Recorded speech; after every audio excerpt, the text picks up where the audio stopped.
Bonjour à tous. Dans cette vidéo, je vais vous expliquer comment déterminer le premier quartile d'une série statistique. Donc ici, nous allons déterminer le premier quartile de cette série. Bien. Alors, déjà, qu'appelle-t-on le premier quartile d'une série? Alors, le premier quartile d'une série, en fait, c'est la plus petite valeur de la série pour laquelle il y a au moins un quart des valeurs, d'accord, qui lui sont inférieures ou égales.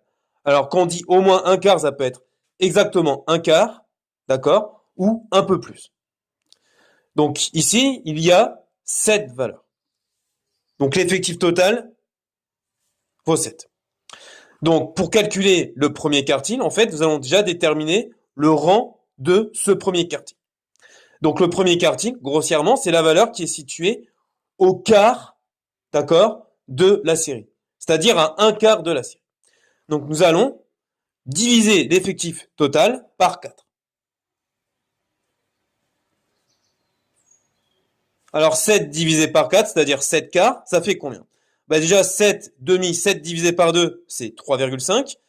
Et 3,5 divisé par 2, ça fait 1,75.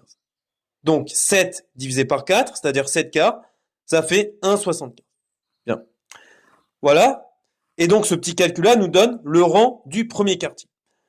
Mais la 1,75e valeur n'existe pas. Donc nous allons arrondir à 2 ici. Et d'ailleurs, nous arrondissons toujours à l'unité supérieure.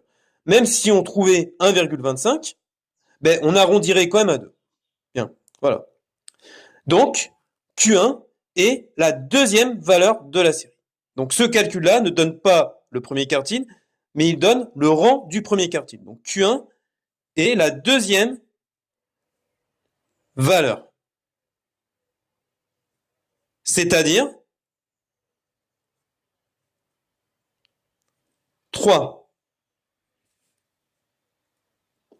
Donc, le premier quartile de notre série vaut 3.